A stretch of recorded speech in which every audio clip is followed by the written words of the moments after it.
इसमें आज का जो पाठ है यह जयप्रकाश नारायण, यानी कि पाठ कौन है? संपूर्ण क्रांति। और संपूर्ण क्रांति के जो राइटर हैं, लेखक, वह कौन है? जयप्रकाश नारायण, जिनको जेपी के नाम से भी जाना जाता है। और इन्होंने बिहार की क्रांति में महत्वपूर्ण योगदान दिए हुए थे। जेपी नारायण, जिनका पूरा नाम क्या है? जयप्रकाश नारायण। और इन्होंने बिहार की क्रांति में, यानी कि देश आजाद कराने के समय भी और छात्र आंदोलन में भी इन्होंने महत्वपूर्ण भूमिका निभाए हुए थे। और उन्हीं के बारे में पहले जानेंगे, उसके बाद तब पाठ के क्वेश्चन पर हम आएंगे। तो जयप्रकाश नारायण, जिनका जन्म 11 अक्टूबर 1902 ईस्वी को हुआ था। कब हुआ था? 11 अक्टूबर 1902 ईस्वी को हुआ था। और कहाँ? बिहार के सिताब दियारा गांव, जो कि उत्तर प्रदेश के बलिया और बिहार सारण जिला, यानी कि बॉर्डर इलाका समझिए कि बीच बीच में पड़ता है। ठीक है, तो कुछ भाग इनका बिहार भी है और कुछ भाग यूपी भी है। तो यह सारण जिले में फैला हुआ है। और इनके पुकार का नाम, पुकार समझते हैं, यानी कि बचपन में जैसे कि नाम कुछ और होता है और पुकारा किसी और नाम से जाना जाता है। ठीक है ना, यानी कि गांव के नाम बाउल, क्या था? बाउल। यानी कि जयप्रकाश नारायण के बचपन का नाम बाउल था। उनके पिता का नाम हर्षु दयाल। जयप्रकाश नारायण के पिता का नाम क्या था? हर्षु दयाल। और माता का नाम क्या था? प्रभावती देवी उनकी पत्नी थी। प्रभावती देवी जो थी ना, उनकी पत्नी थी। लेकिन उनकी माता जो थी वह कौन थी? फूल रानी। माता कौन थी? फूल रानी। और इनका जो निधन हुआ था यह कब? 8 अक्टूबर 1979 ईस्वी को हुआ था। किनका? जयप्रकाश नारायण का निधन जो हो गया था वह 8 अक्टूबर 1979 को हो गया था। अब चलिए पाठ के प्रश्न पर हम चलेंगे। सबसे पहले हम ये देखते हैं कि प्रश्न है,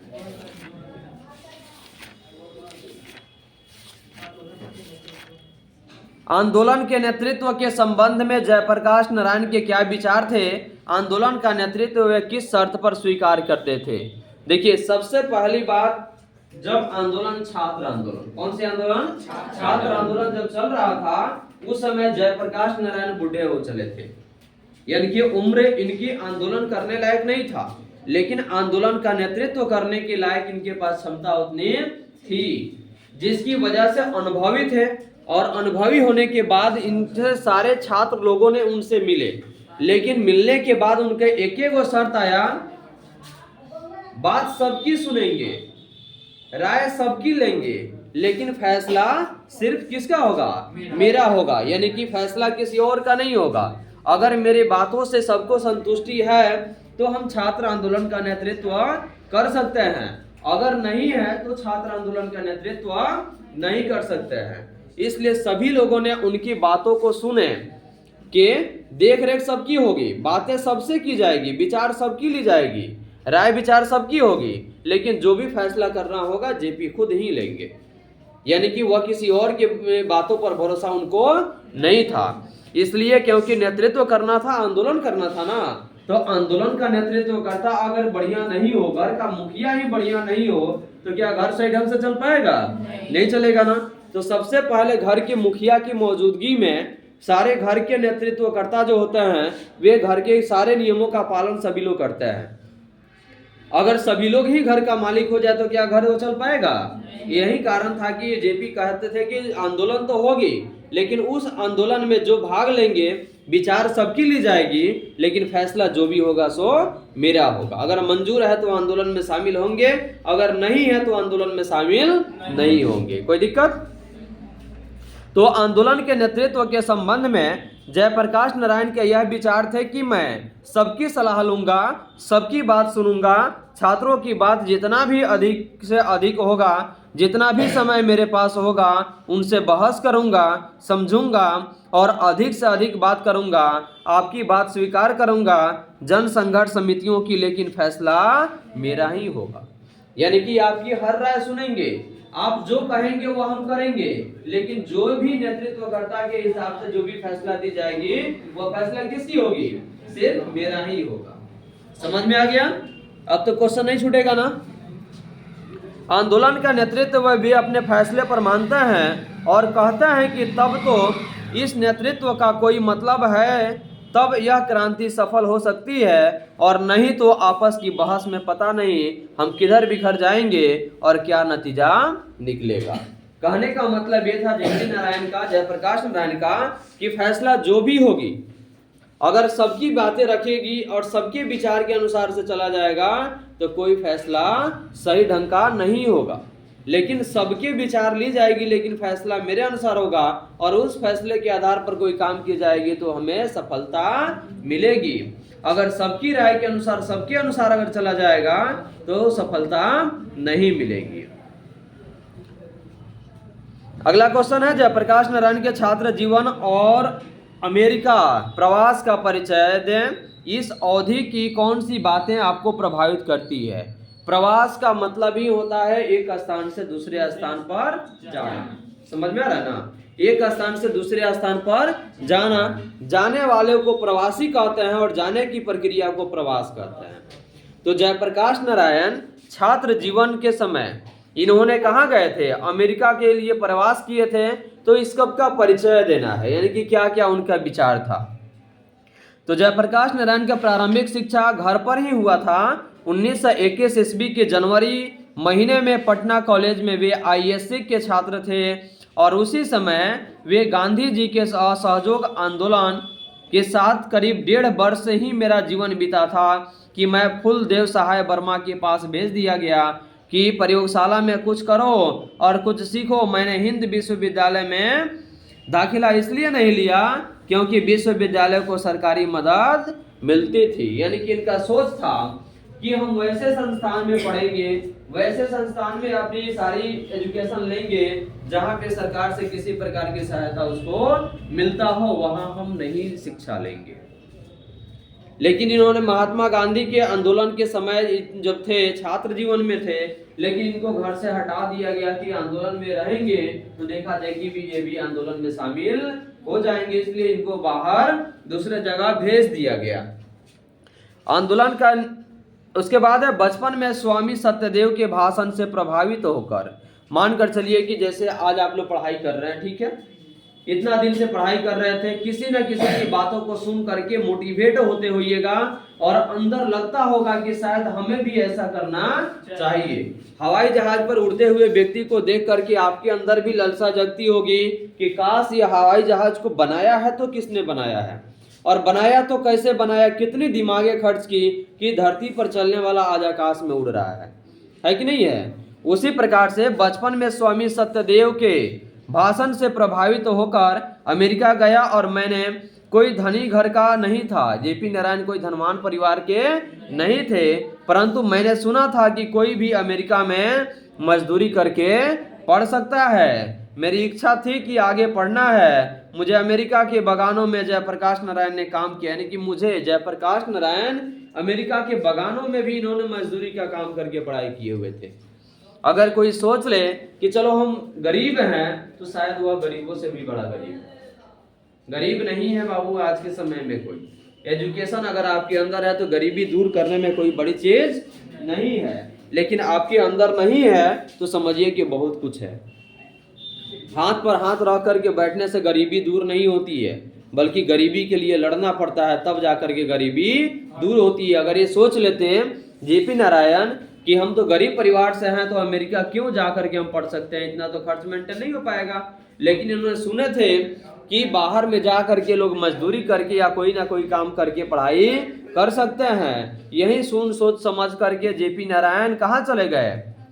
अमेरिका चले गए और वहां पे बगानों में मजदूरी का काम करके भी उन्होंने अपनी पढ़ाई को जारी रखा, अपनी शिक्षा को जारी रखा।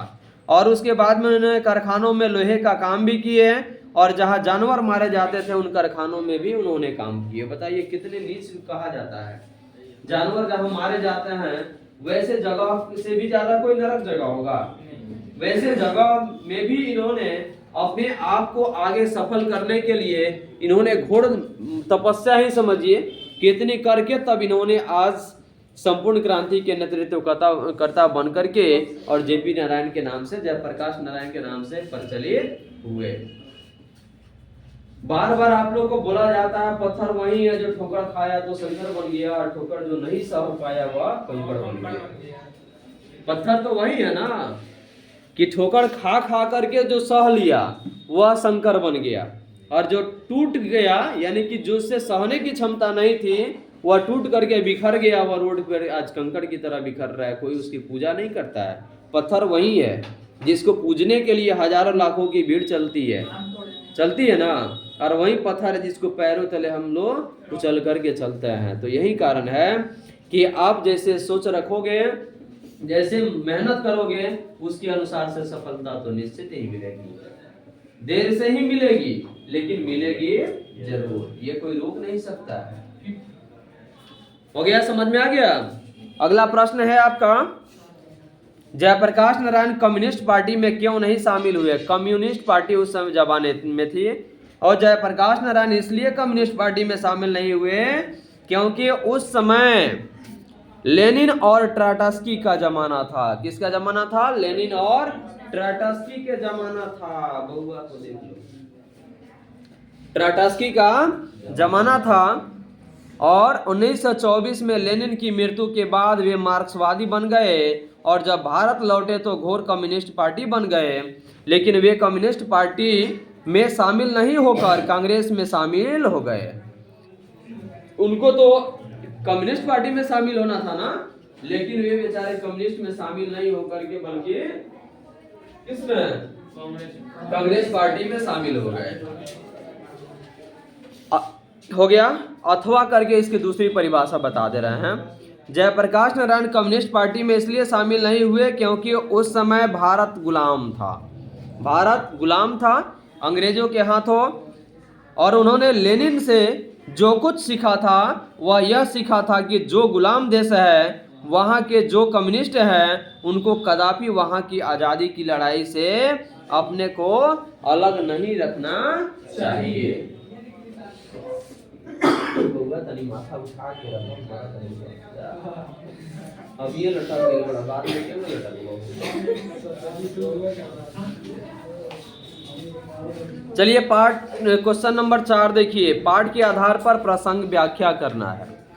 तो अगर कोई डेमोक्रेसी का दुश्मन है तो वे लोग दुश्मन हैं जो जनता के शांतिमय कार्यक्रमों में बाधा डालते हैं, उनकी गिरफ्तारियां करते हैं, उन पर लाठी चलाते हैं, गोलियां चलाते हैं।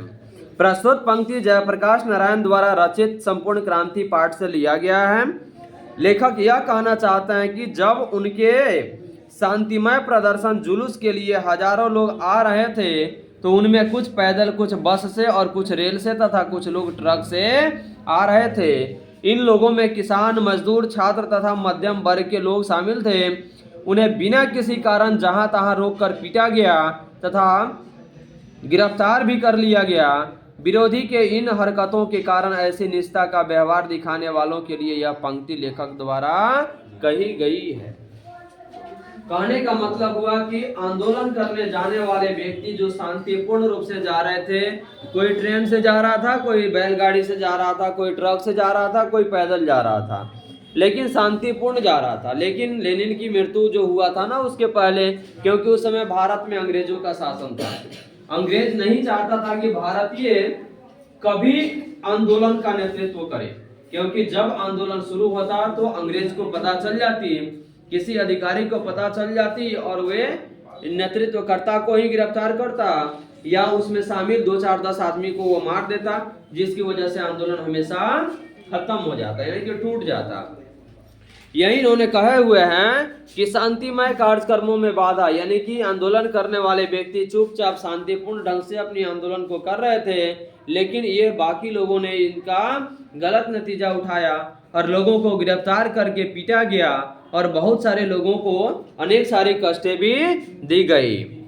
अगला है आपका, व्यक्ति से नहीं हमें तो नीतियों से झगड़ा है, सिद्धांतों से झगड़ा है, कार्यों से झगड़ा है। रियली बात ये होता है कि व्यक्ति को किसी भी व्यक्ति से झगड़ा नहीं होता है बाबू, किसी भी व्यक्ति को किसी भी व्यक्ति से झगड़ा नहीं होता है। झगड़ा जब उस कारण होता है जब उनके नीतियों के फैसले से, अगर आप जिस फैसले पे चल रहे हैं अगला अगर आपके फैसले के अनुसार अगर नहीं चलेगा तो आपको दिक्कत होगी ही तो होगी। यही कारण है कि जेपी नारायण का कहना था कि हमें किसी व्यक्ति से झगड़ा नहीं है, झगड़ा हमको उनकी नीतियों से है, जो कि लोगों को गुमराह कर रहे हैं, लोगों को परेशान कर रहे हैं, वैसे लोगों की नीतियों से हमें दिक्कत है, बाकी किसी भी चीज से हमको दिक्कत नहीं है। प्रस्तुत पंक्ति जयप्रकाश नारायण द्वारा रचित शीर्षक संपूर्ण क्रांति से लिया गया है। जयप्रकाश नारायण के कुछ ऐसे मित्र थे जो आंदोलन के समय चाहते थे कि जयप्रकाश नारायण और इंदिरा गांधी में मेल मिलाप हो जाए। उस समय आंदोलन के समय इंदिरा गांधी और जेपी नारायण में खटास था। खटास समझता है ना क्या? दुश्मनी, यानी कि दोनों के बीच मित्रता नहीं थी, बल्कि उनके अंदर बैरता था, ठीक है ना, यानी कि दुश्मनी जैसा था। लेकिन उनके मित्र और सारे लोग भी चाहते थे कि शायद इनकी मुलाकात या मित्रता फिर से इंदिरा गांधी के साथ हो जाती, क्योंकि उस समय भारत की प्रधानमंत्री कौन? इंदिरा गांधी नहीं थी, ठीक है ना। यह अंग्रेज की जमाने की बात बता रहा है। उस समय तो इंदिरा गांधी के आंदोलन चल रहा था ना, लेकिन ये चाहते थे लोग कि बाकी लोग इंदिरा गांधी से अगर संपर्क हो जाता, एक साथ समझौता हो जाता, तो मिल करके एक अच्छे नेतृत्व का निर्माण करते, एक अच्छे दल का निर्माण करते हैं। इसी प्रसंग में जयप्रकाश नारायण ने कहा है कि उनका किसी व्यक्ति से झगड़ा नहीं है, चाहे वह इंदिरा गांधी हो या कोई और, उनका तो नीतियों से, सिद्धांतों से तथा कार्यों से झगड़ा है, ठीक है ना। अगला प्रश्न है, बापू और नेहरू की किस विशेषता का उल्लेख जेपी ने अपने भाषण में किया है? जयप्रकाश नारायण ने अपने भाषण में किया है, ठीक है। तो देखिए, सबसे पहले यह प्रश्न है, बापू और नेहरू जिनको राष्ट्रपिता महात्मा गांधी के नाम से जाना जाता है, इनका पूरा नाम मोहनदास करमचंद गांधी था, जिनका जन्म 2 अक्टूबर 1869 को पोरबंदर इन गुजरात में, पोरबंदर के गुजरात नामक जगह में हुआ था। किनका? महात्मा गांधी का। और पंडित जवाहरलाल नेहरू जो थे, ये स्वतंत्र भारत के प्रथम प्रधानमंत्री थे, जिनको चचा नेहरू के नाम से भी जाना जाता है। और उन्हीं के अनुसार 14 नवंबर बाल दिवस के रूप में मनाया जाता है, ठीक है। तो इन्होंने देश के प्रथम प्रधानमंत्री थे, कौन? पंडित जवाहरलाल नेहरू। इन सभी लोगों ने देश को आजाद कराने में अहम भूमिका निभाए थे। तो बापू और नेहरू की निम्नलिखित विशेषता का उल्लेख जेपी ने अपने भाषण में किया है। बापू की महानता के बारे में जयप्रकाश नारायण कहते हैं कि जब भी हमने यह बात सामने बापू नहीं मानते थे, यानी कि जब भी हमने यह बात कहा बापू नहीं मानते थे, यानी कि जयप्रकाश नारायण के कोई भी बात को कौन? महात्मा गांधी नहीं मानते थे, ठीक है। और वे हमारी बात समझ जाते थे, फिर भी वे हमें प्रेम से समझाना चाहते थे। मैं उनका बड़ा आदर करता था। किनका? महात्मा गांधी का। कौन? जेपी नारायण बड़ा आदर करते थे, परंतु उनकी कटु आलोचना भी करते थे। उनमें बचपन, यानी कि बचपन था, वे हमारी आलोचनाओं का बुरा नहीं मानते थे। मेरा उनके साथ मतभेद था, उनसे नहीं बल्कि उनके नीतियों को लेकर के। समझ में आ गया? यानी कि बापू की बात सुनते थे, समझते थे, और इनकी बातों को भी महात्मा गांधी मानते थे, लेकिन उनसे कोई विवाद नहीं था, बल्कि उनकी नीति इनको अच्छा नहीं लगती थी। कोई दिक्कत? प्रश्न, भ्रष्टाचार की जड़ क्या है? क्या आप जेपी से सहमत हैं? इसे दूर करने के लिए क्या सुझाव देंगे? तो भ्रष्टाचार की जड़ सरकार की गलत नीतियां है। इसका कारण भूख, महंगाई और भ्रष्टाचार है, जिसमें बगैर रिश्वत दिए, रिश्वत समझता है ना, घूस, यानी कि किसी को काम कोई अगर हो तो बिना घूस का कोई काम करता नहीं है, तो उसके ही खिलाफ थे। भ्रष्टाचार की जड़ सरकार की गलत नीतियां है। इसका कारण भूख, महंगाई और भ्रष्टाचार है, जिसमें बगैर रिश्वत लिए या दिए कोई काम नहीं जनता का नहीं निकल पाता। सरकारी हफ्तरों, सरकारी दफ्तर, सरकारी कार्यालय में या बैंक में हर जगह टिकट लेना है, उसमें भी रिश्वत बगैर काम नहीं होता। हर प्रकार की अन्याय के नीचे जनता दब रही है। शिक्षक संस्थान भ्रष्ट हो रही है, हमारे नौजवानों के भविष्य अंधेरे में पड़ा हुआ है। यानी कि भ्रष्टाचार की जड़ वही है जहां से शुरू होती है। अगर आपके अंदर शिक्षा हो जाए, अगर कोई आपसे घूस मांगे तो आप घूस दीजिएगा? नहीं दीजिएगा। कब? जब आप गलत काम नहीं कराइएगा तब। अगर कोई व्यक्ति गलत काम कराता है तो निश्चित है कि उसको घूस देने की जरूरत पड़ेगी ही। अगला प्रश्न है आपका, दल विहीन लोकतंत्र और साम्यवाद में कैसा संबंध है? तो दल विहीन का समझता है क्या अर्थ होता है? दल विहीन यानी कि विहीन मैंने टूट करके अलग अलग भागों में विखंडित हो जाना, ठीक है ना। तो दल विहीन लोकतंत्र सर्वोदय विचार का मुख्य राजनीतिक सिद्धांत है। यानी कि दल विहीन अगर होगा, किसी भी दल से नहीं होगा, एक ही दल अगर बन करके रहेगा, 17 को दल अगर नहीं रहेगा, एक पार्टी अगर रहेगी तो कोई भी फैसला अगर होगा तो एक साथ होगा, है कि नहीं है? दल में होगा, दल विहीन का मतलब होगा कोई दल उसके साथ शामिल नहीं है, अकेला ही अपनी एक दल बन करके रहे। तो आधार पर दल विहीन प्रतिनिधित्व स्थापित हो, यह मार्क्सवाद तथा लेनिनवाद के मूल उद्देश्यों में से एक है। मार्क्सवाद के अनुसार समाज जैसे जैसे साम्यवाद की ओर बढ़ता जाएगा वैसे वैसे राज्य का क्षय होता जाएगा। क्षय का मतलब समझते हैं? नुकसान होता जाएगा, टूटता जाएगा, बिखरता जाएगा। चलिए अगला प्रश्न है, संघर्ष समितियों से जयप्रकाश नारायण की क्या अपेक्षाएं हैं? तो देखिए, संघर्ष समितियों से जयप्रकाश नारायण की निम्नलिखित अपेक्षाएं हैं। पहला है, सभी संघर्ष समितियां मिलकर चुनाव में अपना उम्मीदवार खड़ा करें अथवा जो उम्मीदवार खड़े किए जाए उनमें से किसी को मान्य करे। यानी कि सभी लोग मिल करके किसी एक को ही खड़ा करें और एक पर ही फैसला लेकर के कोई काम आगे की ओर किया जाए। अगला है, इसमें संघर्ष समितियों का काम केवल शासन से संघर्ष करना ही नहीं बल्कि समाज के प्रत्येक अन्याय और अनियमित और नीति के विरोध संघर्ष करना है, ठीक है। अगला प्रश्न है आपका, जयप्रकाश नारायण के इस भाषण से आप क्या समझते हैं या आप अपना सबसे प्रिय अंश चुने और बताएं कि वह सबसे अधिक प्रभावी क्यों लगा, ठीक है। यानी सबसे अधिक प्रभावी मतलब उसके बारे में जानकारी क्यों हुआ, ठीक है। तो देखिए, जयप्रकाश नारायण के इस भाषण से हम अपनी सबसे प्रिय अंश उनकी बताई गई उन बातों से प्रभावित होते हैं कि बचपन में स्वामी सत्यदेव के भाषण से प्रभावित होकर अमेरिका गया। ऐसे मैंने कोई धनी घर का नहीं था, परंतु मैंने सुना था कि कोई भी अमेरिका में मजदूरी करके पढ़ सकता है। मेरी इच्छा थी कि आगे पढ़ना है। मुझे अमेरिका के बागानों में जयप्रकाश नारायण ने काम किया, कारखानों में लोहे का काम किया जहां जानवर मारे जाते थे, उन कारखानों में भी उन्होंने काम करके अपने जीवन को सुदृढ़ करके शिक्षा को ग्रहण किए। कौन? जेपी नारायण। मुख्य इनका केंद्रीय बिंदु वही है। अगला है आपका, चुनाव सुधार के बारे में जयप्रकाश नारायण जी के प्रमुख सुझाव क्या हैं? उन सुझावों से आप कितना सहमत हैं? तो देखिए, हम तो निम्नलिखित हैं और ये सारी बातों से हम सभी लोग सहमत हैं। जैसे कि चुनाव को पद्धति में अमूल परिवर्तन होना चाहिए। अमूल्य मतलब है कि कोई प्रकार का मूल्य उसमें शामिल नहीं हो, यानी कि सबसे अलग हट करके उसका परिणाम शामिल होना चाहिए। चुनाव पर होने वाले खर्च कम करना चाहिए।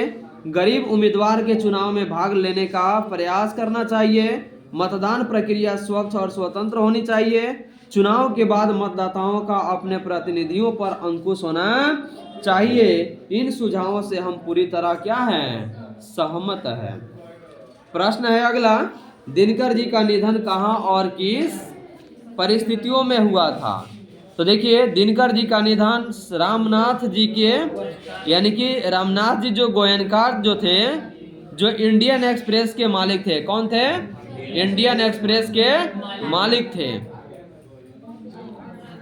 के घर रात को अचानक दिल का दौरा पड़ा और 3 मिनट में उनको अस्पताल पहुंचाया गया। सारी व्यवस्था वहां था, पहले से ही सारी व्यवस्था कर चुका गया था और सभी डॉक्टर सब तरह से तैयार थे, परंतु दिनकर जी फिर से जिंदा नहीं हो पाए और उसी रात उनका निधन हो गया। नहीं, कहने का मतलब ये हुआ कि बताइए कितनी तेजी से इनको हार्ट अटैक हुआ, दिल का दौरा पड़ा और पूरी तैयारी के साथ इनको ले करके गया हॉस्पिटल में इलाज करने के लिए, तब तक बेचारे हमेशा हमेशा के लिए क्या हो गए, इस दुनिया को अलविदा कह करके चले गए। ठीक है।